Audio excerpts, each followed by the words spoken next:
Hey guys, it's Sarah again. I wanted to bring you kind of a project today with some of the pieces that I had left from my last paint tutorial.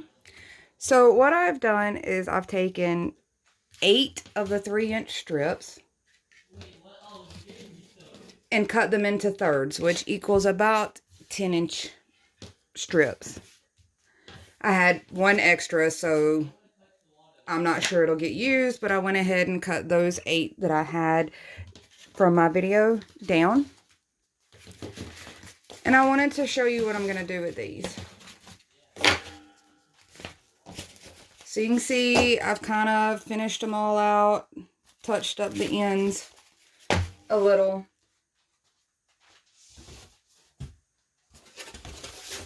And normally I tell you to use black, although foam core is getting harder and harder to find.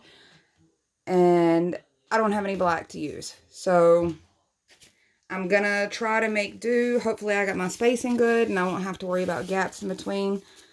But if I have any places that cause a problem, I'll be able to touch it up with paint while I'm working on this. So the first thing I'm going to do is these run 20 inches by 30 inches. So I'm going to find my center point and just mark that off so I have it ready. So it's going to be 10 inches one direction and 15 the other. And I'm just going to draw that out on here just to make it easier for me to line up a pattern. And I've shown you all these paint techniques and kind of left it up to your imagination on what you could do with these. But now that I have so many strips done, there are things that I want to try with them. So you're going to try this along with me. And I'm going to start somewhere at this middle point. And I'm going to create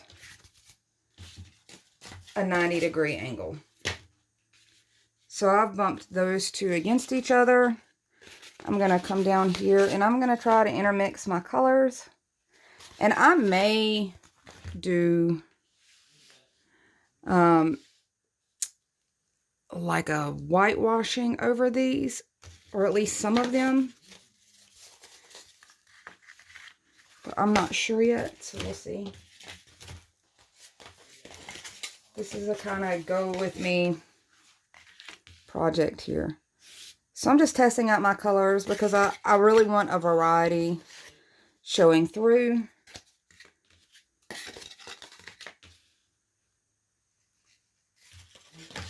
Oops.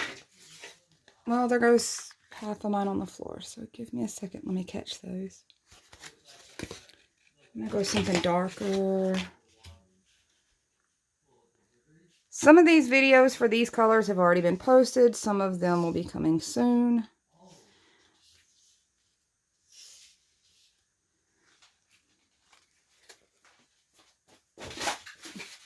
So when I'm working on a bigger pattern, like my big wall hanging piece, I use washi tape to stick my pattern in place when necessary and just put it down and kind of hold it because these slide all over the place.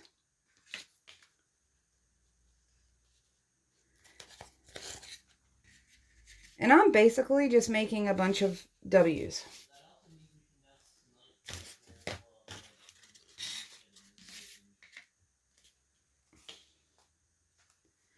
And you can start to see that pattern come together. And here's what's going to help me balance some of this. Is having those lines there.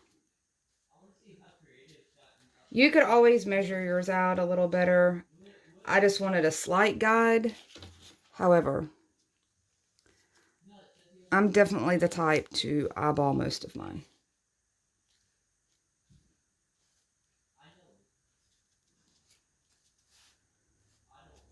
And I'm thinking,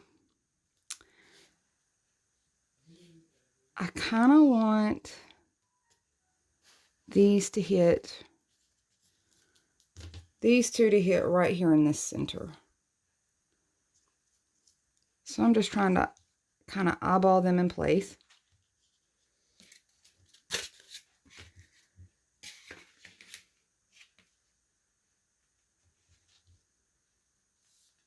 And you have to keep bumping them around. Get your fit.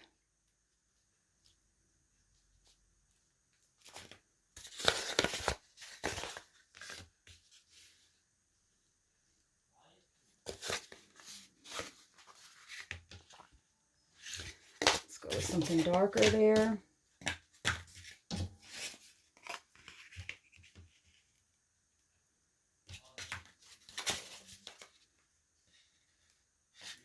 This one looks like I may have cut it funny. Let's see. There's a few of them that are off. I may have to trim those down or put them in a different spot towards the end.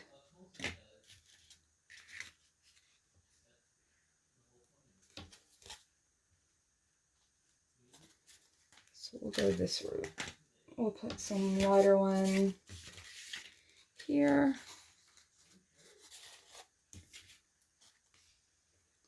I have to make sure that I'm getting my pattern kind of from bouncing all over the place here.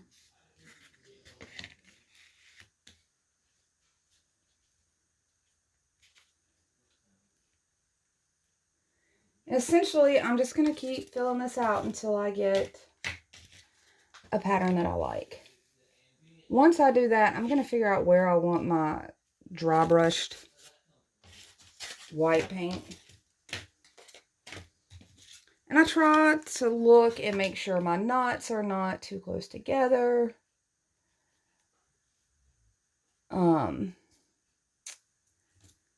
Those kind of things, so that there's a decent balance.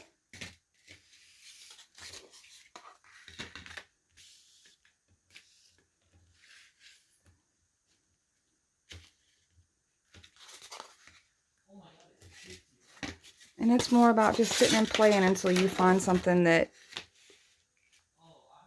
really hits your eye.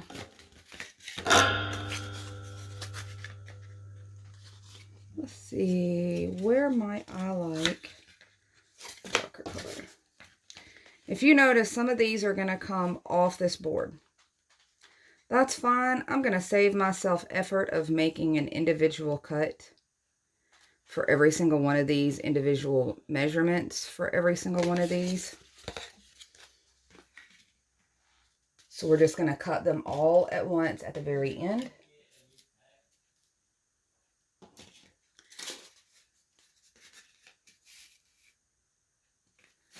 I've got a little scrap piece here. Let's see if that one's going to fit.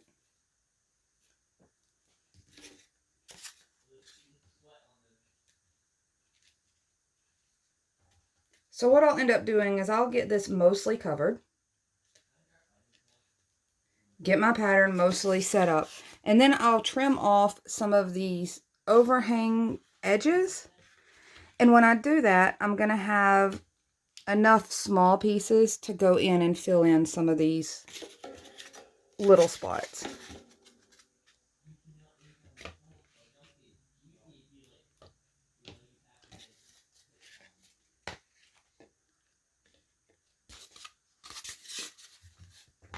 My goodness, my arms aren't nearly long enough, guys. This is going to end up being a pretty good size piece.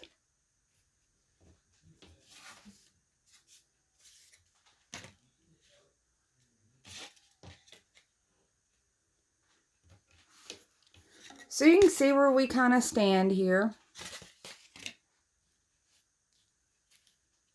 And this is subject to change a little bit. Just as I dry brush my paint on there. Those look a little too similar. There we go. So I'm pretty happy with this look. My suggestion is tape them down if you're worried about not being able to get them all adhered at once. Just use a really cheap tape that's not going to peel your paint off. These have had more than 24 hours to dry. Once they have gotten that dry, they're definitely a lot less fragile than they are in about the first 24 hours. You can still scratch the paint off really easy until it cures itself. So these are at a stage where I don't too much have to worry about that. So you're getting the idea of the herringbone pattern that we're going to be going with. I feel like I'm pretty close to having it centered. I'm going to slide it over just a bit. I feel like it might be a hair off.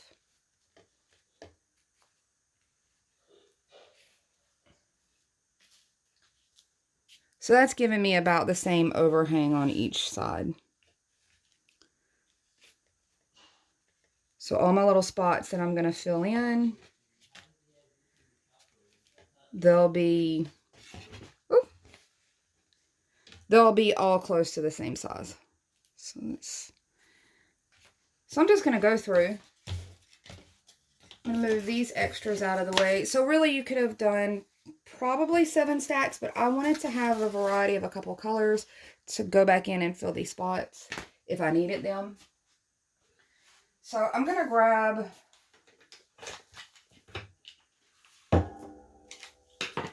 some white chalk paint, and this one is Kiehl's brand that I'm using, only because it comes in like a really big container. It works really well, and it's what I have on hand.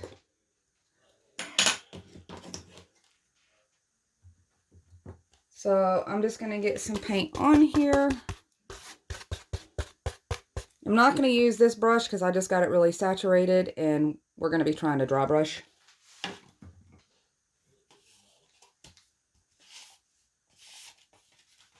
So I've almost brushed that paint across my tray with that other brush. That way it's not too thick in one spot, and I don't risk loading my brush too much when I'm dry brushing. So grab you a napkin, paper towel, something that you can tap some of your paint off if necessary.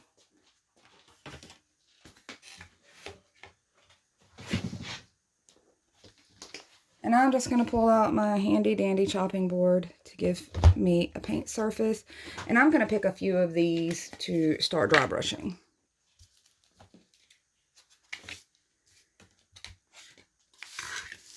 And I picked some in the same color range. I'm going to change this angle a little.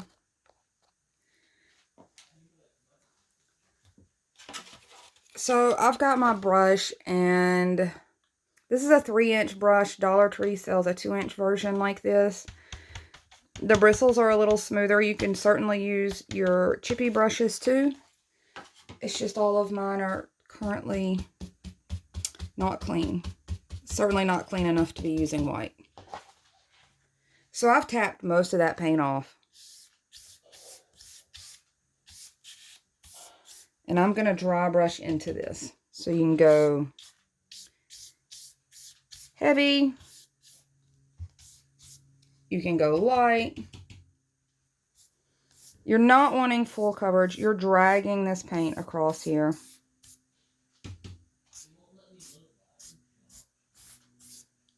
I'm sure plenty of you have seen any kind of dry brushing on furniture, or a lot of times you get this look with sanding. Since you can't do a lot of sanding on this, we have to fake this look.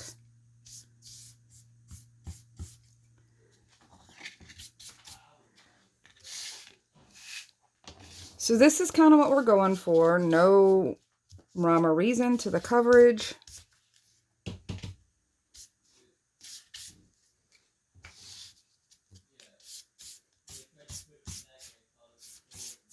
Y'all know I like to hit the ends of things nicely. It just really gives each little piece some definition. So I've done this one really faded. You can see where some of the cracks catch that paint. And it's going to look slightly different on each color. It's going to make the wood tones of that color show up more. Let's see. I want to go real heavy on one. Now, I would not normally put this much paint of just regular pigmented chalk paint or acrylic paint on one of these. Not just putting it on the straight, plain white foam core.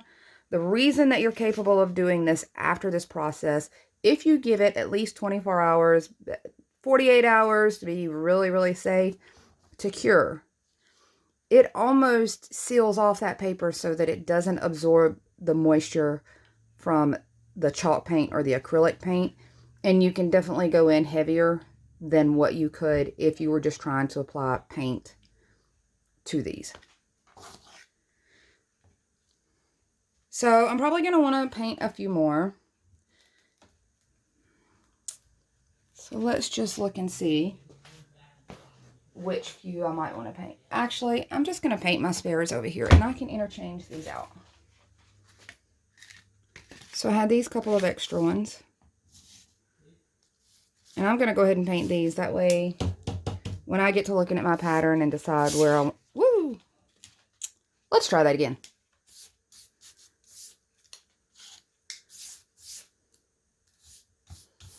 I'm doing my best not to get fingerprints on here, but that is almost my signature thing now.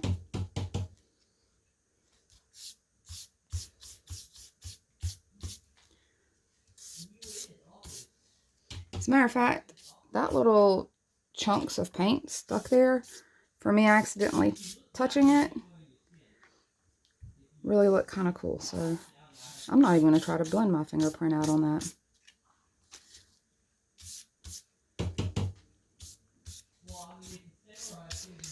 I get asked all the time, can you just use paint? You can. I'm not going to tell you not to use anything. It's all about your learning experience. So there's that.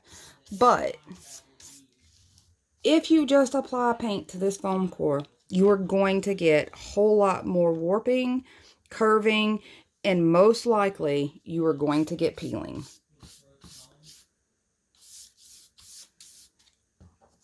Putting the wax on there first, making that your main application, makes that real thin paper surface a lot stronger. So then it can hold up to the paint. Then you can add some color that way. Trying to go in and paint one of these a solid color or paint these to look like wood, you're not going to get the same results for sure, but you're definitely going to get a lot more damage to your foam core. So I'm going to find a spot to set these while they dry.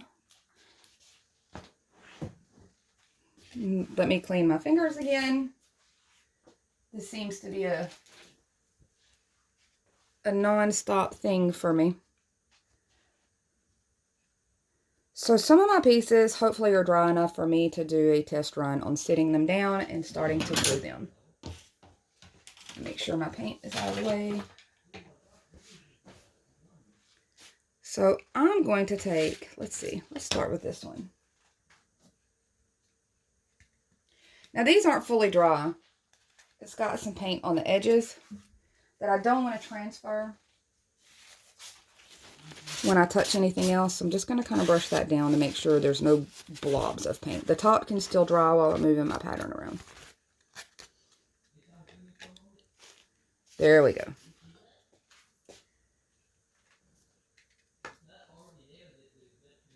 I'm going to figure out where I want this really heavy piece. Let me get my paper towel. And this is what I mean. There's some blobs of paint there. Just brush those down if you're in a hurry. Otherwise, let them dry. Once these things are dry, you can touch them, manipulate them, and you're pretty safe.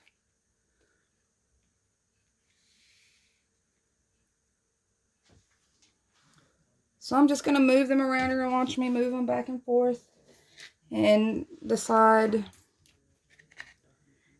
kind of where the best fit for each one is.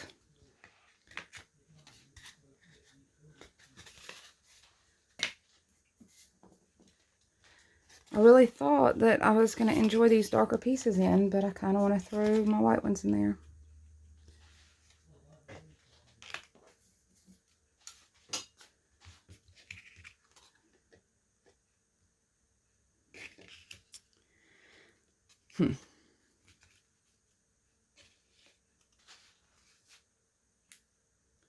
And this is really just all about finding what visually appeals to you.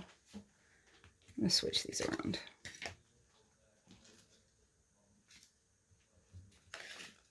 Let's put that one there.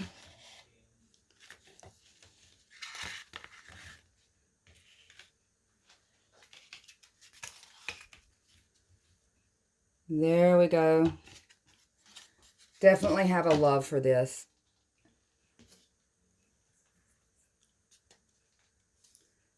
And I think maybe right up here.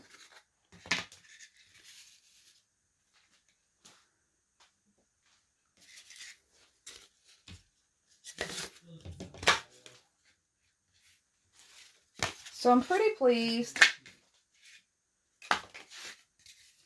with my colors. I'll go back in my little fill-in spots. Try to figure out where I want to put these last couple of pieces.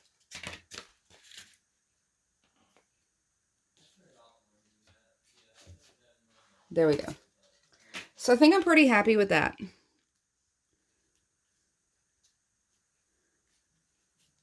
Now I'm going to lay myself a guide piece with hot glue.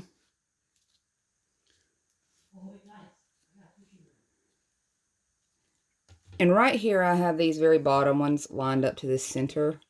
So if I get these established, I should be able to line everything else up with. I'll pull my handy dandy glue gun out. And I'm going to lock this first one into place. So I'm going to hit all the way to the corners on that. Load it up. I'm going to hold that down so I can place this one.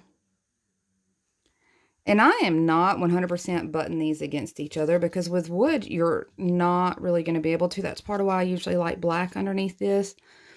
However, I will say, since I put some of the white in also, it should be okay.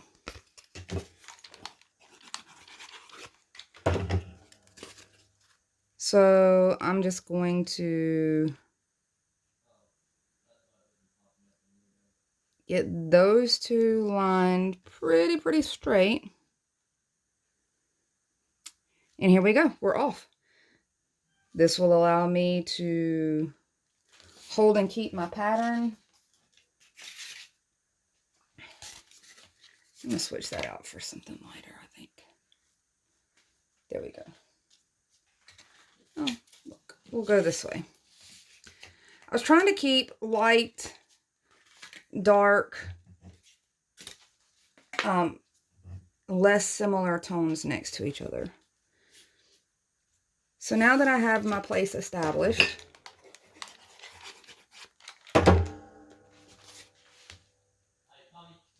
I should be able to align all the rest of these super easy.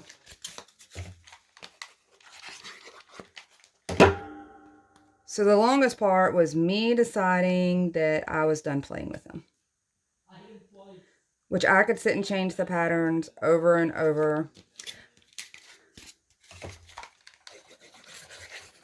And be completely happy just playing with these like Legos.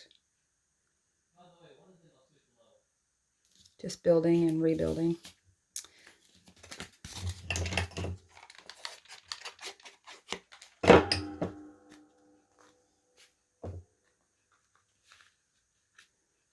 So this one I wanted to do, if you want to learn the woods, figure out which wood you want to learn about. And there's corresponding videos. I've listed each video has a sample photo beside it of what kind of wood tones you're going to get. And I'm going to try to continue that. So you have to check those to figure out which wood tones you're going to want to use. This was more about putting them together. I know some of my other ones have been really intricate. This one, you don't have to cut any crazy angles. And I wanted to show something real quick because it's going to bother me if I don't fix it. So there's going to be a gap here where my little pencil line is. And I'm going to be able to see the white. I know I will, because I know I'll look. The other ones are so close you can't really see, but that one I could tell was going to show that pencil line. So I'm just going to brush a little of that in there. When you're working with the black background, you don't really have to worry about that. I could have gone in and painted this whole piece of foam core brown underneath, or used just brown cardboard. Although all of my other pieces are kind of this standard size now, so it makes them easy to stack. I'm using them for photography backgrounds. So hopefully I'll get a chance to finish in this video.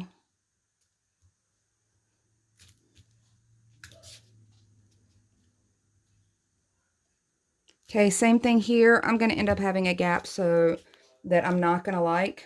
So I'm going to touch that up in a minute. So let me go to this side. Oh, too dark, too dark, too dark.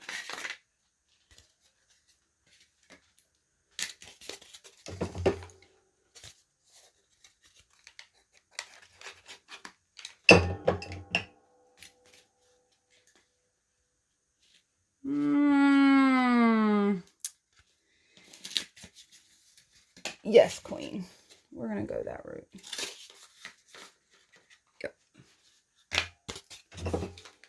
There's nothing saying you can't change your mind as you go.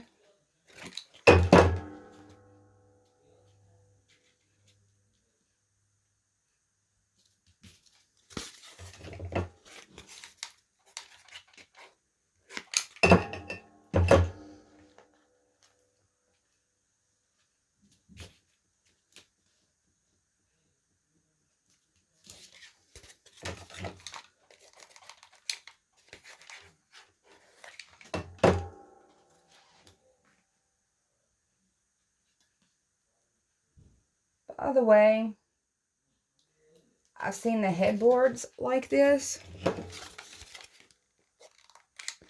from reclaimed pallet wood and that kind of material, salvage wood. Some of them run $800 to $1,000 depending on the size of the headboard. I feel like this might be a really viable option. Okay. Oh, more glue. I kind of feel like I wished I had a little assistant where I could be glue stick stat.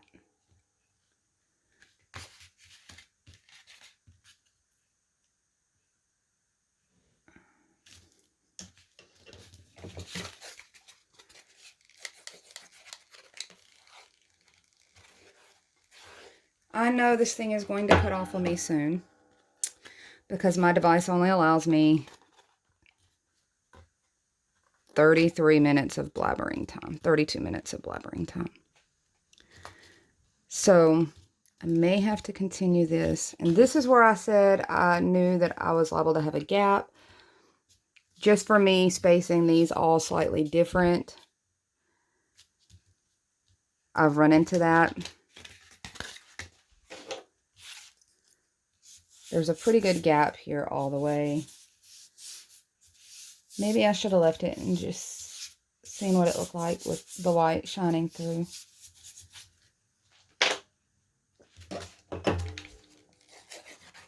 However, I do not necessarily want them lined up perfect. I was going to use a ruler to space them out, a really thin ruler to space them out, like spacers with grout. But I realized that on the real ones, those little gaps and imperfections give it so much more handmade realism. So I'm going to spin this around, make it a little easier for me.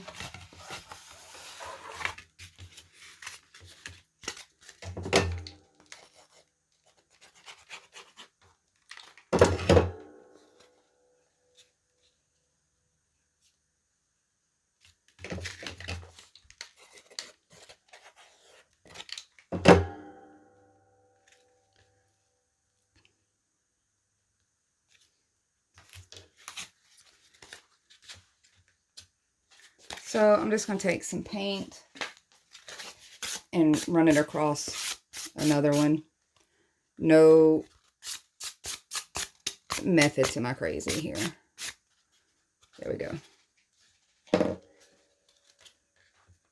Kind of feel like the messier the better on this.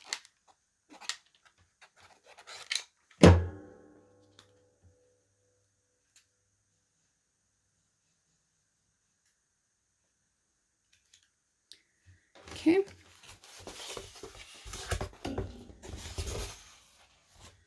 I've got all of that is holding in place really well. I'm going to get these last larger spaces here. And let's see, I want to go dark on here, and I need help with my spacer. So it would roughly run right about there.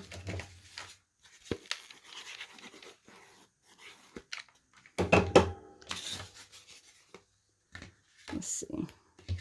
Just going to use this other piece to help align that.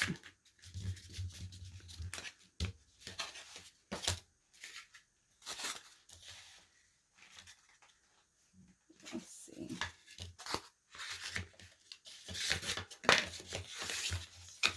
Nope, we'll go with this lightest one.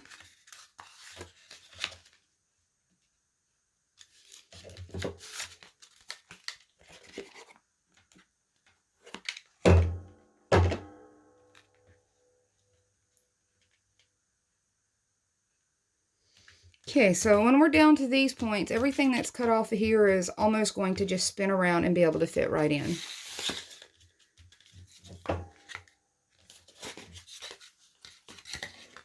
So let's find ones that I like here.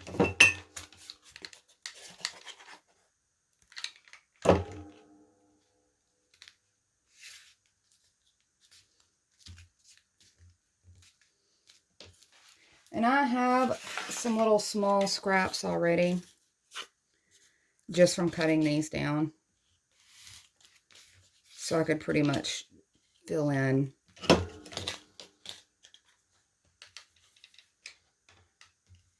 going to use this to go all the way up to this edge so there's no separation.